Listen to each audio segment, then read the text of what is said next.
Tagbigay ng tulong itong pamunuan ng Manny Pacquiao promotion sa Mexican assassin na si Luis Neri para sa paganda nito kontra Janriel Casimero na Filipino fighters ng MP promotion na nakabase ngayon sa Amerika. Ang siya nga ay pinadala ni Gibbons para makasparing mate nitong si Luis Neri. Ang nasabing tulong ay meron pong mas malalim na dahilan dahil ayaw po ng nasabing matchmaker na manalo itong si Cuadro Alas sa laban nito kontra kay Neri.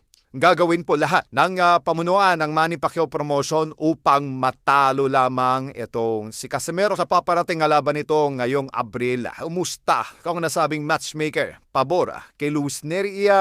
Sean Gibbons po ay alter ego ni Manny Pacquiao. Sa madaling salita, kung ano man yung ginagawa nitong si Sean Gibbons sa pagpusta kontra sa kalaban ni Cuadro Alas o na paghamak sa ating kababayan ay meron pong basbas nitong si Pacquiao at tuluyan na ngang nagsanay persa itong si Sean Gibbons at Luis Neri upang tuluyan ng wasakin ang karera nitong si Janriel Casimero. Sa itong si Sean Gibbons po ang tumatayong financer sa training program na ginagawa ngayon nitong si Neri. Itong si Memo Heredia mismo ang direktang inutusan nitong nasabing matchmaker upang maibigay ang best kondisyonin ito kay Luis Neri.